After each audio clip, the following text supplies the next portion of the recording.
Good morning, everyone, and welcome to another session of our Ed Talks series. It is my pleasure this morning to bring to you a very new and exciting episode with our guest of honor this morning, Miss Jennifer D. Klein. Welcome, Jennifer. Thank you so much, Andrea. It's a pleasure to be here. It's great to see you, and a warm welcome to all those schools and communities, educators, teachers, heads of school, of course, dear parents and students that are with us today, celebrating Miss Jennifer's recent accomplishment, her new book, The Landscape Model of Learning. We have the privilege to have an insights and a face-to-face interview with Miss Jennifer today. I am Andrea Ferrari, founder at Whole Schools International, and together with my partner, Gabriela Gonzalez Pacheco, we have created this innovative space to welcome conversations and inspire conversations around education during these changing and certainly challenging times. At Whole Schools, we do believe education is transforming, and for us, the pillars of well-being, of happiness, equity, and innovation are those that will sustain a change that is future-proof and that can face the challenges of the short and the long-term consequences. For that reason, we meet here in this space with educational experts and leaders who can guide our educational institutions and together co-create the landscape, the new landscape in education. And speaking of landscape, today we have an expert in landscaping and landscape models. Welcome, Ms. Jennifer Klein, CEO at Principled Learning Strategies, author, speaker, facilitator, and coach. Hot off the press, brings to us today a fresh copy of her recent book, The Landscape Model of Learning. Welcome, Ms. Jennifer D. Klein. What an honor to have you with us today. Thank you so much, Andrea. And I do want to make sure I say right at the beginning that this was not an individual effort. This book is the love child of many years of conversation and dialogue and work together with my incredible colleague, Capono Ciati, who brings a really, really important voice when it comes to culturally responsive education and Indigenous education. And this was a truly extraordinary partnership. So very important I mention him right away. Oh, most definitely. And we've had the good fortune to work with Capono Ciati on another occasion, a different episode altogether, where you've both guided our conversations. So it's excellent to recall and to name him and bring him to the forefront by your side, of course, and recognize this as your joint effort. Tell us a little more, Jennifer, what did inspire this book? What did inspire you to go down this journey? We know it's been a long one, very rewarding one. Yes. Tell us more. What's the life of the author, behind the scenes, how this came about? Well, what's interesting is Capono and I had been working together for several years before this book started to be born in our minds. We had been running workshops together for the People of Color Conference, which is an effort, a yearly conference put on by the National Association of Independent Schools in the United States, with a focus on equity and project-based learning and design thinking. And during one of our workshops, we found that an awful lot of teachers were talking about the goal being access for all students. And this was something that triggered me a little bit because I had been hearing so many organizations I considered to be very innovative using that same term of access. And what concerned us was that access is such a low standard. It's such a low goal to work toward. Access suggests that all students are in the room, right? That they all have some level of access to education, but it ignores the fact that many students are not well served by what they get in the classroom, and they don't actually reach high levels of success. And so we got into this sort of co-rant, if you will, where both of us were affirming each other that access was a terrible goal to work toward, and that really success, the highest level of success possible for every individual child, should be the goal, right? Not just, oh, it doesn't serve a lot of our kids and we're just going to let them slip through the cracks, but a real recognition that we needed to figure out a way to work in a more personalized way and a much more equitable way, so that all students were able to thrive in the classroom. Of course, and I imagine that there's a very important undertaking for that work to begin, that starts with understanding who those students are, right, Jennifer? Understanding that each has their own starting point. Can you speak a little bit about that? I know that's delving into a little bit about the elements of your model, but Sure. tell us, because the student as the protagonist or as the starting point is something that you always take a lot of pride in mentioning and in noting. Absolutely. Well, the basic shift that we're trying to offer in this framework or this model, the landscape model, is a shift away from thinking of education as a factory production line, or thinking of education as a racetrack. We find that more often than not, it's actually the racetrack that makes a lot of sense to educators, though Sir Ken Robinson certainly made the image of the factory line very, very famous in his TED Talks as well. So that's a fairly familiar image as well. But when we think of education as happening on a racetrack, we have a lot of embedded assumptions, including this idea that all students would start in the same starting point, that they would end in the same ending point, and that there's this sort of feeling for the teacher as much as for the students of racing toward a finish line, which some students reach very easily and then just sit there and idle, and other students get stuck along the way and then feel stuck their entire education. So the idea with the landscape model was really to rethink the way we imagine educating groups of students to a more personalized place. The idea is that we start with this first element of the ecosystem. Where is it that each student is in this ecosystem or on this landscape? What is it that they bring into the learning environment or the learning ecosystem from their previous learning experiences, the situation in their home, the culture they come from? What are the values and goals and aspirations of their families? Have they been given opportunities along the way in education, or have they lacked those opportunities? And all of those things don't mean the kid is behind everyone else. That's very much racetrack thinking, right? When we think about it in terms of a landscape, it's as simple as they are where they are, right? This is who they are and what they bring into the landscape. Now, the next question is the horizon, and that's the second element. Where are we going to go? And that's something that's determined usually by the teacher, right? What are the goals, or by the state or by the Ministry of Education, right? What are the goals? What are the things all kids need to learn and be able to do? But in the landscape model, we're really encouraging a very personalized process where we're co-constructing goals with our students and identifying with their families even the horizon that they're trying to reach, really making sure that the any sort of implicit bias that the teacher might bring to the table is left aside, right? That we aren't impacting kids' aspirations and ideas, right? That's very interesting to me. How does one go about? You use the word a lot in your writing, deconstructing that bias. I mean, if we're all at a starting point, we have these different beliefs. You mentioned some of these factors underlying. What would be the advice there? Or how does one begin to do that work to eliminate or deconstruct the bias? I love that deconstruction that you mentioned. Well, back in the day, a decade ago, I was doing that work with teachers through a really wonderful article, and I'm going to forget the name of the author now, but the article was basically about deconstructing the backpack of privilege. And I'm not remembering her name offhand, but there are several pieces of work out there that can help teachers as much as students figure out where those biases lie.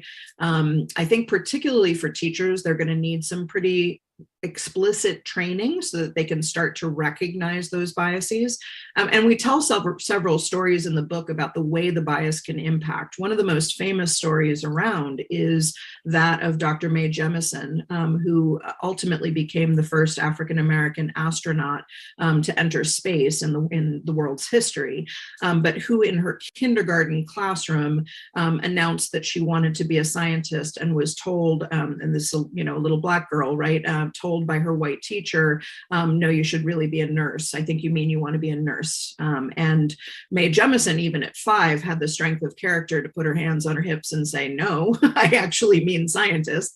But think about how many of those stories we never hear because the teacher says, no, sweetie, I think you mean nurse. And the child just accepts that as a lower bar to shoot for, right? So I think a lot of it has to do with really getting to know the students, getting to know their communities and their parents, their families, the values that they carry with them into the landscape so that we really are honoring who they are. And the other piece, I think, is student protagonism. I think that ends up being the core of everything. When kids have more voice along the way, those assumptions or presumptions have far less power. Of course. I love the word protagonism when you refer to it being student-centered based on their interests and what motivates them.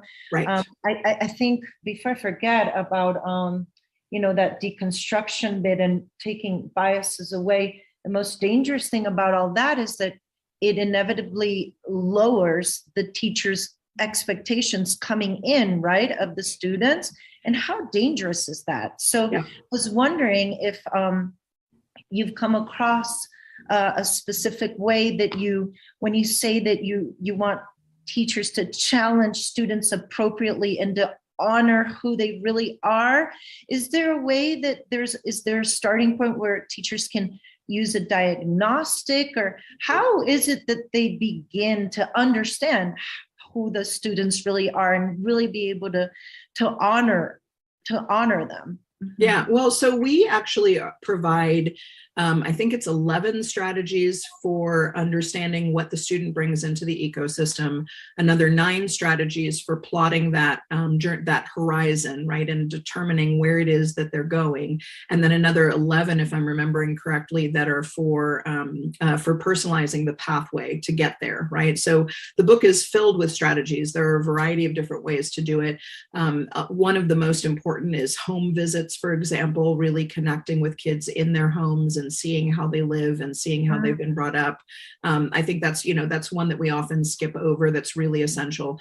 But really, I mean, if we're creating space for kids to tell us, to share with us who they are and what they aspire to, I think that's the most important. Really the listening to them, being able to cultivate that willingness to hear them. And it's not just about them following their interests either. I think it's always important for me to clarify.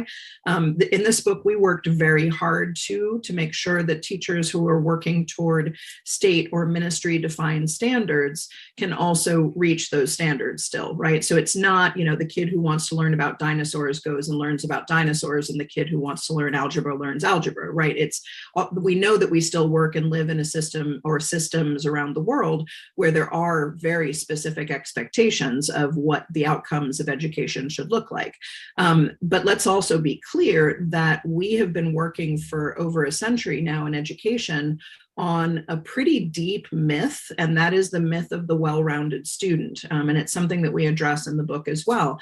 In the myth of the well-rounded student, what we're suggesting all the time is that everyone needs the same foundational knowledge and skills, period, no matter what they're going to go into. And yet teachers and parents know, as well as students, of course, we know that the kid who's headed to Berklee School of Music to become a violinist, a professional violinist, actually does have a different profile and has a different set of needs than the student who's planning to go become an engineer. And so it's not that one is better than the other or one is more important than the other. It's that it's a different skill set. It's what Yang Zhao refers to as the jagged profile, right? This recognition that, yes, there are certain things that everybody should learn, but there are a lot of things that have to do with the talents and the passions of these young people and where they could go and where they want to go and where their families are hoping they'll go in their lives, right? And with their education. So really being able to honor that and recognize that is at the heart of this. I really love the way that you talk about rather than erasing the differences between our students for the sake of standardizing, which is what you were saying, you look to celebrate their uniqueness and honor their talents. So I find that just fascinating. And I think that we've seen a lot from what we've learned from the recent pandemic, that more and more we need to prioritize, personalize these more flexible models where we really speak to each child's needs and unique, respond to their unique talents. And I think that the landscape is really proposing such a change of scenery, correct? Absolutely. And I will name one particular strategy. This strategy is not new. This has been around since the late 1970s, and that is the zone of proximal development. It's actually used a great deal in special education, but is rarely part of teacher training for people not going into special education. But it really serves all students, and it's a series of steps or questions that help us to identify what it is that the child can do with significant support from the teacher, what the child can do with nominal or minimal support from the teacher, and what the child is ready to try to do without any support at all. And when we're constantly doing checks on that, as well as there's a really wonderful strategy in the pathway section on that Capono put together on iterative curricular planning, and this series of questions or cycle of questions that have to do with where the kids are and what they need next, et cetera, right? I think when we use strategies like that, it's far less about, okay, we have the same goal for everyone, and much more a recognition, okay, if I have 40 students in the room, I probably need to have 5 or 6 different pathways with slightly different expectations or goals because of where students quite really are, right? And a lot of this too comes back to an asset mindset. I think that's worth mentioning, that students who feel behind on the racetrack often feel as though they're only being seen for their weaknesses. And that can really hurt their educational potential if they feel like everything that the adults ever see in them is just their worst and what they need to work on. I think that's particularly true right now with all this talk about learning loss during the pandemic. We really have to get to a place where we're looking for strengths, and we're working from and leveraging those strengths and talents to motivate growth in the areas where they're needed. So rather than seeing it as learning loss, being able to see that creative kid who's struggling with math as incredibly talented in something else and leveraging those talents to help him or her get better at math, that's what we're talking about. Of course, which brings me to this idea that you mentioned throughout the horizon element, which is, it talks about that disrupting that important fallacy in education, the idea that fair education ensures that the standards are exactly the same for everyone, right? Right. So speaking of these elements, you've mentioned a little bit the horizon, you've mentioned a little bit the ecosystem. Are there any other elements that we should be aware of? Absolutely. The third element is the pathway, and that is all about how we get to that horizon, right? The way that we are personalizing the experience. And what we recommend above all is the use of pedagogies like project-based learning, like design thinking, where there can be many different types of outcomes and where we can still embed our standards and make sure that everybody learns certain things, right? And learns certain knowledge or concepts, learns the how-tos, right? and can have developed certain skills that they need, but with that recognition that they might do it slightly differently, that they might get there slightly differently. And so I think that's really the beauty of this, right, is that recognition that standardizing, of course, it's wonderful for efficiency, but as Ken Robinson and many others have said, humans just aren't that standard, right? We're all so incredibly different. And rather than sort of ignoring those differences, to really shift the thinking toward honoring the differences is actually a surprisingly radical thought, and terrifying, of course, for teachers with really large classrooms. So to be clear, we're not talking about 40 different pathways necessarily in a class of 40, but we are talking about finding ways to group students based on their affinities, based on their strengths and challenges, based on a variety of factors that would allow us to make sure that there are, at least in a class of 40, that there are at least 10 different possible pathways based on the things that will really motivate their growth and that speak to them. Well, coming from someone who is a product of project-based experiential education yourself, you must be, this is one of your passions because it's what drove you as a young learner. Mm-hmm. And then as a leader and an educator. Can you tell us a little bit about your own personal experiences and how that Sure. Was a big driver and motivator for the work that you're doing today? Absolutely. There's no question. I think in many ways, my parents made choices that probably felt, and I think I know that they felt really risky in the moment, right? I remember actually my father really struggling with the choice to send me to an experiential high school, and his incredible fear that I wouldn't get into college, that I wouldn't have, the transcript filled with A's and 100s and whatever to be able to get myself forward. But I'm a product of two school systems in particular. One is the school in Rose Valley, which is a wonderful, small, student-centered school outside of Philadelphia that's been around since the late 1920s. That has been doing really beautiful, beautiful work, very, very student-centered work forever. And I was there from pre-K through second grade. And then 4th through 12th, I was in the open living system, which is a public system in Colorado, a public alternative school. And I'm deeply, deeply grateful, frankly, that my parents made the choices that they did. All of my education was really deeply experiential, project-based. As a very different thinker myself, and a very creative thinker, I felt as though I was heard and recognized for what I brought to the table. I don't remember experiences in my childhood of anybody ever saying that's not the answer I was looking for, which is a sign that the teacher has an embedded one answer kind of scenario in their head.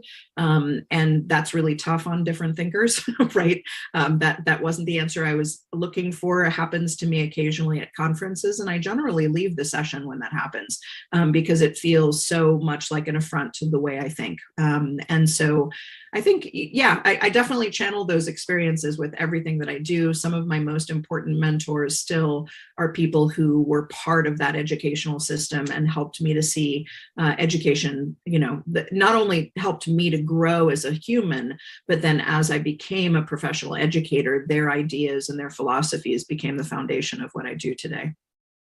Of course, Jennifer, and even more so as a former head of school, right? Mm-hmm.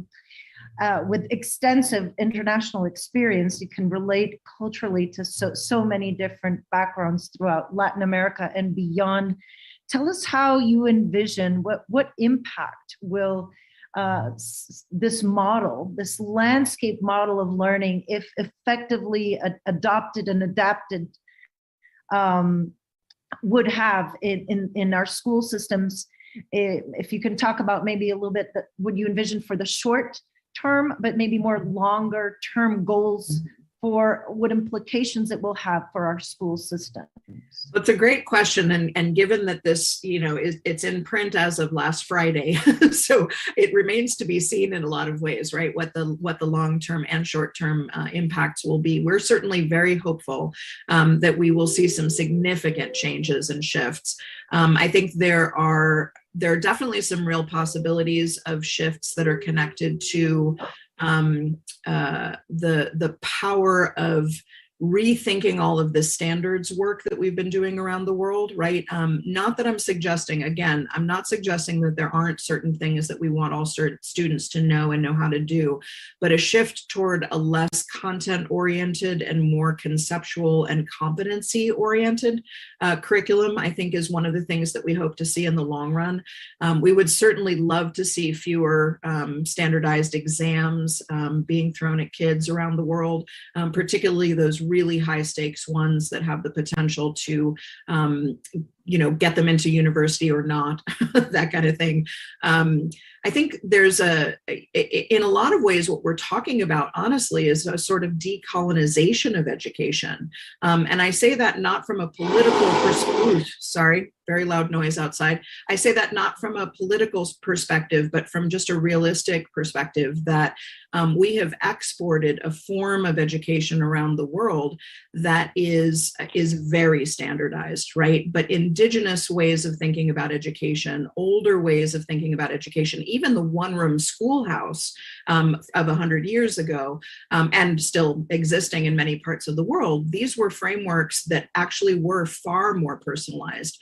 So a lot of in several points in the book, especially in the last couple of chapters, we found ourselves connecting back rather than forward, right? And saying maybe what we really need to do is reconnect with something we used to do beautifully, which was to understand the neighborhood that kids come from, right? To really be in the culture of a place with kids and to do some really deep place-based learning that's less concerned with everybody having that same outcome. And I think we're actually starting to see that a little bit now too, right? That this new resurgence of trade schools around the world is a recognition that university is not the best next step for every single child, but we still have so much baggage connected to that. We still have so many parents and educators and policymakers who think that there's a failure in not going to university, when somebody who goes and learns a trade like plumbing can actually make a whole lot more than somebody with a bachelor's degree, right? So there's a set of biases in there, even about what success looks like, that are really problematic. And we would love to see people deconstructing that and students really being recognized for who they are and what they want to do without all of that sort of colonized educational baggage. Of course, Jennifer. For the sake of all those that are following and listening to you today and get these insights into the world of the landscape model of learning, maybe you can give us some advice. I know that schools are very varied and unique in terms of their size, the student's profile, family profile. When we think about creating a student-centered environment, are there components that will look the same across the board? In other words, what are those common denominators where protagonism is most key? And what advice can you give to those listening on the other side? How do we get started? I mean, of course, we'll run out there and get our own copies of your book, but give us some tips and some enlighten us. How do we begin on this journey? Well, I think thank you for the question, and it's a complex answer, and I'll try to do it in the moments we have left. I think there is a really important piece which has to do with true student voice and agency. And we're using that term protagonism, but in its essence, what it means is to just listen to kids, right? To truly listen to who they are, to create opportunities for them to reflect and to share who they are safely, to create a safe environment where all kinds of thinkers and all kinds of answers are seen as valid. I think that's really the starting point. And I know that it's difficult for a lot of teachers to do. I mean, I think project-based learning is certainly a set of strategies and structures that can really help teachers understand how to manage it, right? How to manage all all that diversity and reach their standards still, right?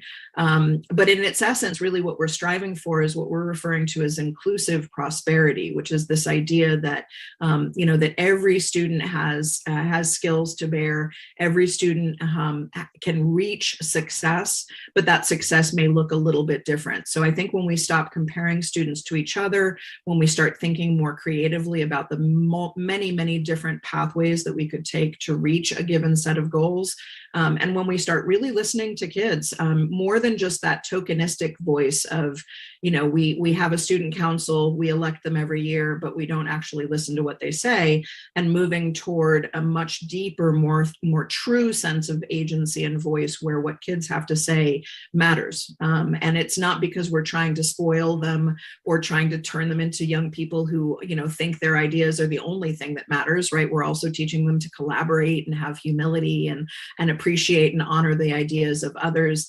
But in its essence, I think that's what it is. So there's no easy sort of, here's the way to do it kind of an answer that I can offer, Andrea, but I can say that this is not a new movement. This work has been going on for over 100 years, thanks to the work of John Dewey and many brave educators who started small schools early in the 1900s.